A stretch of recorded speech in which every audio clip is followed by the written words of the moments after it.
Good evening, everyone. Welcome back to Sip and Say.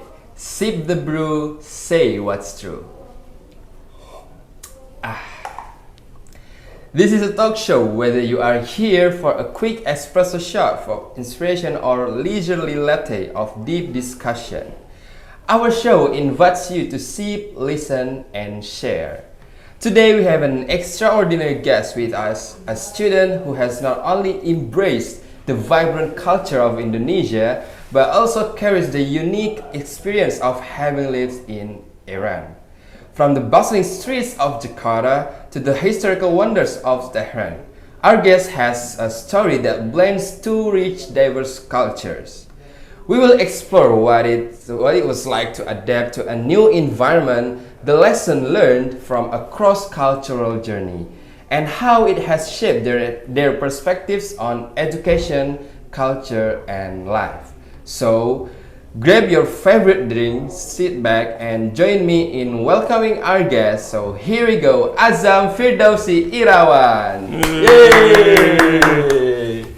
Hello, bro. Hello. Good day. How are you? Alhamdulillah. Alhamdulillah. All right.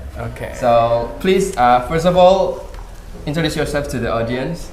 Good day, guys. I'm Azzam Firdausi Irawan, and I am a student of English Language Education Study Program. Please. Yeah. That's it. Toss. All right. Yeah. Very good, right? Okay. Okay. So, you were lived in Iran for how many years? I lived there for like a year for college. Oh, for college. Yeah. A year. All right. So, what was year in 20? It was like 2020. 2020. Yeah, 2019 up until 2020. Yeah. Oh, all right. So, you lived there for a year, and how your first impressions of living in Iran when you arrived there? Well, it was great. The people. I've met a lot of people there. Not only Iranian people. I've met like Iraqis. I've met Afghanistan, Lebanon, and a lot of people there. I even met Chinese people there. Oh, really? Yeah. So it was great. It was great to. Well, it was my first time to live abroad in a foreign country, which I don't know anything about it anymore at all. Yeah. Oh. So it's really my first time there. All right. But before we move forward to the next question, I want to know that what was the people, the dominant people? Is it Iranian or other people, other foreigners? In the city that I live there, which is Mashhad. Oh, Mashhad. Yeah, Mashhad. It was Mashhad. Most of them are Iranian people, Persian people. Yeah. Oh, Iranian. So even though sometimes I've seen a lot of Afghanistan people because they kind of like study there as well, and because their country is like there are problems and stuff. Ah, I see. That's why they move to Iran. Yeah. But Iran, Iraq, and Afghanistan is neighbors. Yes, right? neighbors. Yeah. Oh, that's why all of them moved to the Yes. Iran. Yes. Okay. But have you? How did you navigate? Do you feel the culture shock there when you live there? Of course, From I mean, Indonesia to of course, Iran? yeah. Everyone must feel. Everyone must be going through something such as culture shock. Yeah. Since it was my first time being there, and I've seen back then I thought that Iranian people, all of them are Muslims. What? Muslims, like Yeah. Islam people there. But no. But when back then I thought that Muslims people, for girls, they must be wearing hijabis, yeah. I see. But no, in Iranian people, no. Really? Yeah, they broke my stigma there because I've seen a lot of Iranian people also, don't wear hijab. Ah. Yeah. But they're Muslim. They're Muslims, yeah. Ah, I see. Yeah, so that broke my stigma, and I see Iran as like it's like other countries as well. But how about the language? Will you face difficulty to learn the language? Is it You said that it was your first time going abroad, right? So, is it really difficult to learn the language? Well, actually, I've been once exposed to Persian language back then when I was in high school. Oh. But I've learned Persian language for like a month, so that's just like it was nothing. It was nothing. It doesn't affect me at all. But when I arrived in Iran, the department, you know, when I study, you know, I have the obligation to master Persian language. Oh, so, the language is Persian. Yeah, Persian language. So that's why they asked me to. So you have like 6 months to learn Persian language in here in Firdausi University. If you guys wondering what a university is, the name is Firdausi University. Firdausi. Yeah, it's some like your name. Yeah. The university is yours or what? Yeah, Firdausi. Firdausi is like it's like what is it? It's like poet. Poet. Poet. Yeah, poet. Yeah, I know. It's like a poet. It's like a in the literature he had like a huge impact on the literature there, in Persian literature. So yeah, I learned Persian for like 6 months. I met a lot of people there. As I mentioned before, I met Iraqis, I met Afghanistanis people, I've met even Koreans, even Chinese people. I've met a lot of people there. Kind of diverse culture. Yes, I see. But I thought the language it was Arabic. No. No. Persian or language. It is mixed. Well, Persian language is like the son of Arabic. The letters are the same, but the pronunciation are different. Even the grammar. So I think you know, I've learned Arabic as well back then, but I've seen that the grammar, the structure of Persian language is, for me, is easier than Arabic. You know, Arabic is like complex. Yeah, language. Of course. Yeah. I think Arabic is the most difficult language. Yeah, I know, right? I know. Yeah. But I want to know about the hospitality there. What surprised you most about the Iranian hospitality and social? Iranian people like to greet people, like to greet, especially if we are foreigners.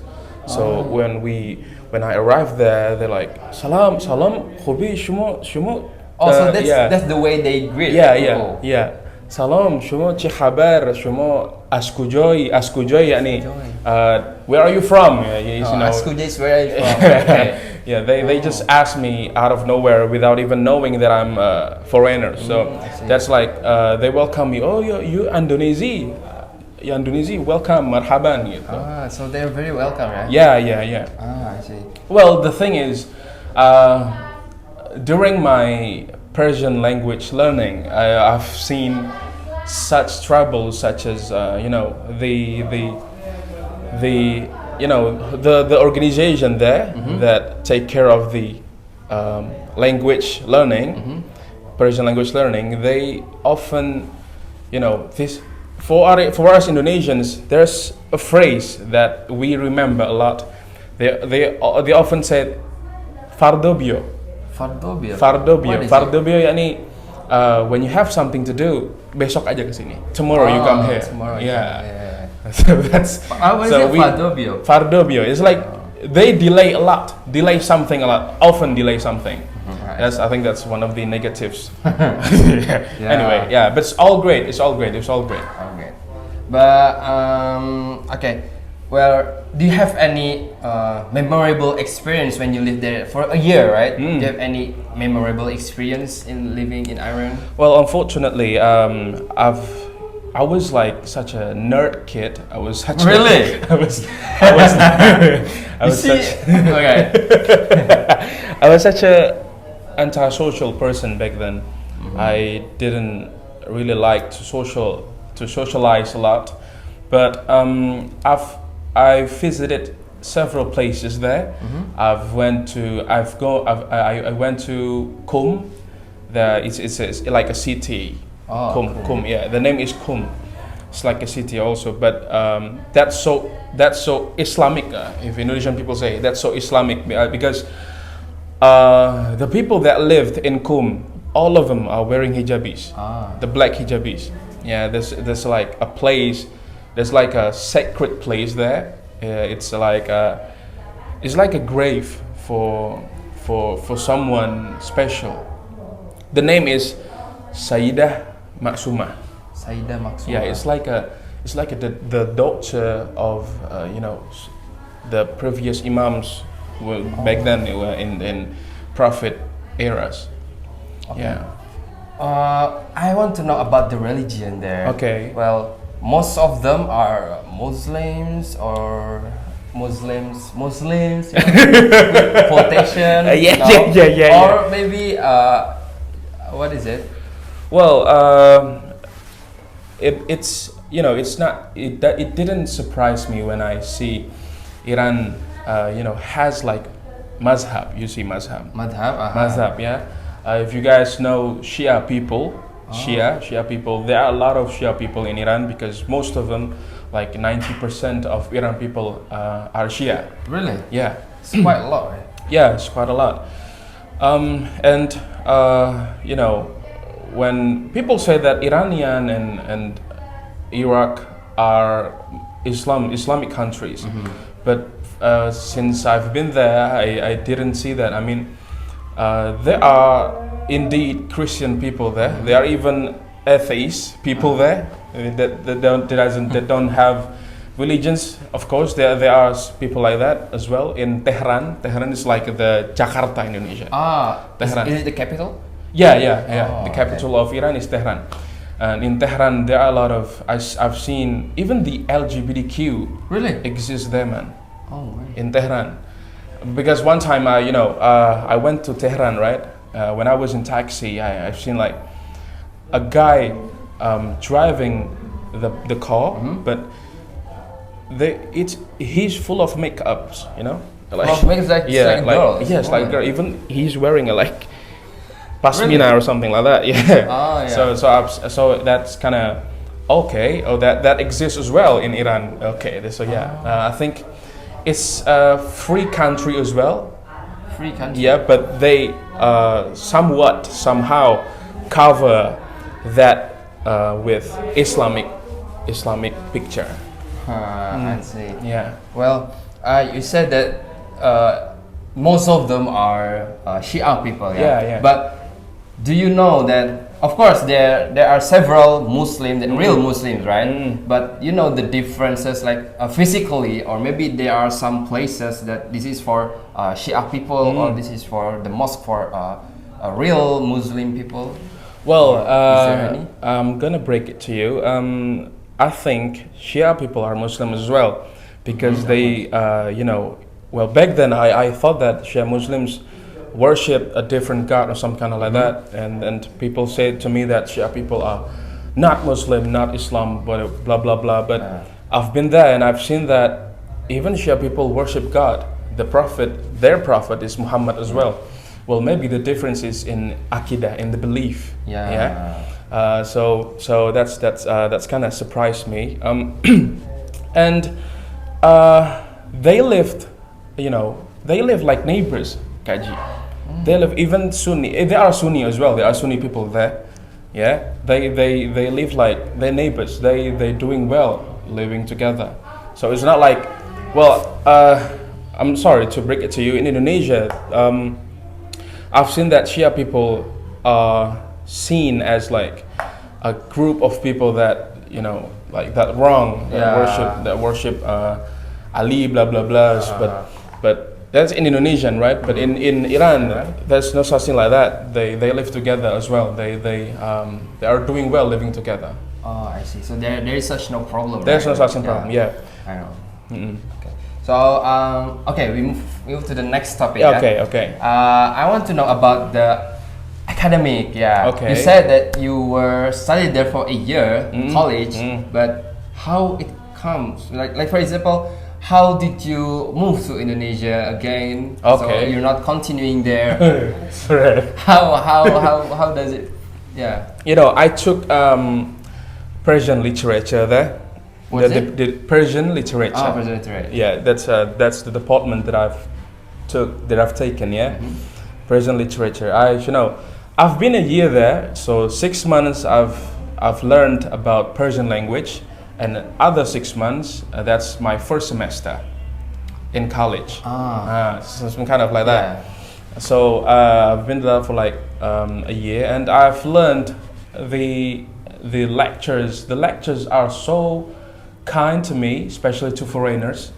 They understand that I have the, a little bit of inability to understand the literatures, because literatures are so complex, man. Yeah, of course. Right? Especially if it's Persian literature. Since it's my second language as well. Persian is my second language. So I've seen that the lecturers are welcoming, are so kind, and they are supporting the foreigners, not only Indonesians, even the Chinese, the Koreans, the Iraqis. They support us to understand more about the material. So I think that's one thing that I've remembered about the lectures and the academic, and in order to pass, in order to get in order to study for like semester, I have to pass the language test. It's like proficiency. It's like TOEFL test. Yeah. So there's some kind of like that. I've been learning Persian for like 6 months. Then I had to doing a test, like Persian test. If I pass the test, then I'm able to continue the college. That's the rules for foreigners. Okay. Yeah, the academics is great though. I mean, the buildings. The buildings is kind of old, but it's still, it has the vintage vibes, Vintage vibes. Yeah. And it's like 90s. Yeah. Even the people, Iranian girls are beautiful, man. Oh man, it's out of topic, bro. Okay. Yeah, of course. You said that Iranian girls are interesting and beautiful, right? Every day, there is no such thing. There is no bad words come out of my mouth. It's different with Indonesian. Well, every day I walk past the Iranian people, I said, Mashallah, Mashallah, Mashallah. But wait. In your college, yeah. Where you are coming in your class, is there boys only boys or mixed with girls? I've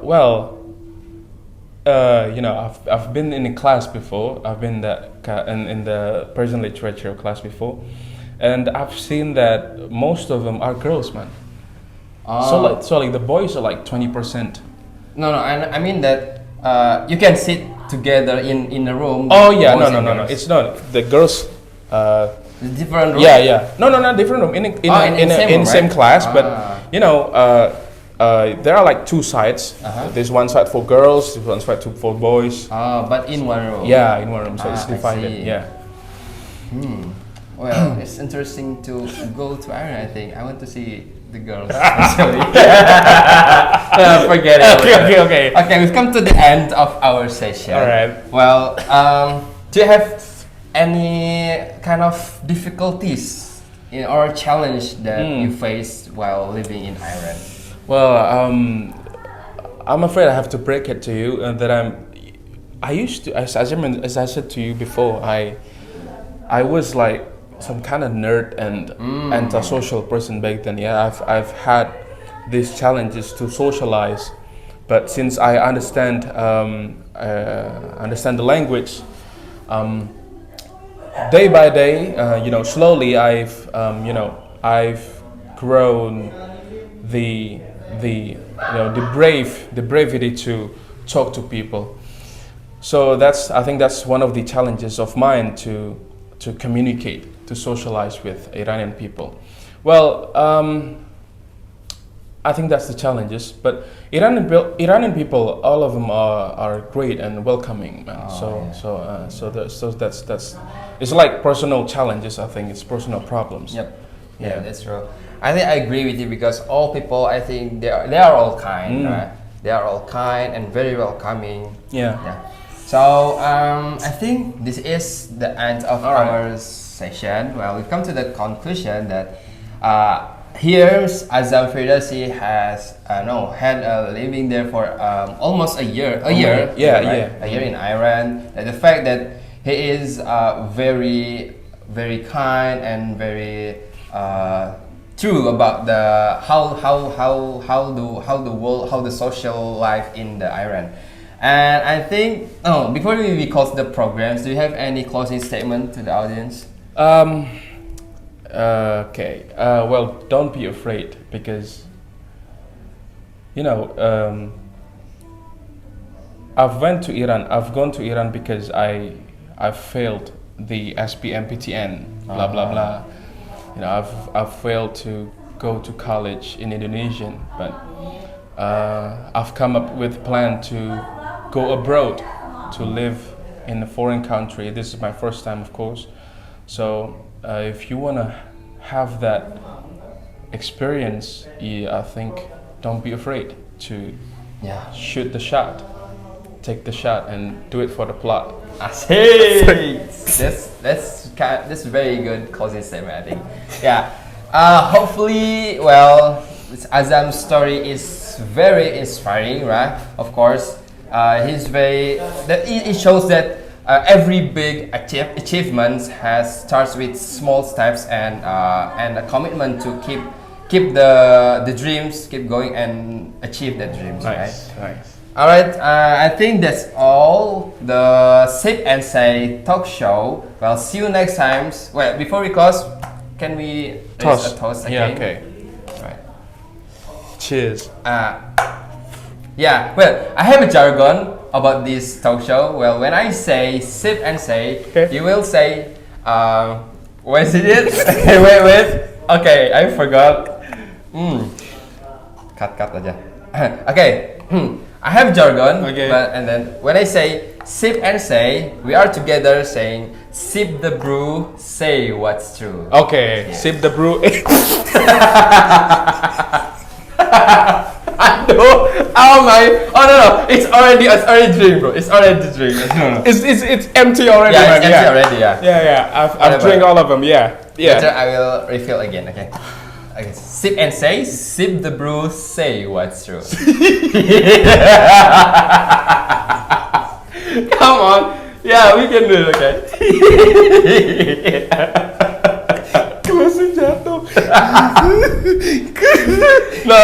No, my coffee is almost half, bro. Okay. Sip the brew, say what's true. Yeah. Okay. Yeah, ready? Great. Ready, yeah? Ready. Alright, thank you again. We will.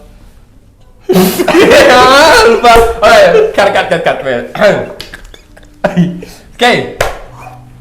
So, before we close the program, so I will say about the jargon and we will say it together. Alright. Okay, ready? Yeah, ready. Right. Sip and say, sip the brew, say what's true. Cheers, bro. Goodbye, everyone. Thank you very much for watching. Cheers.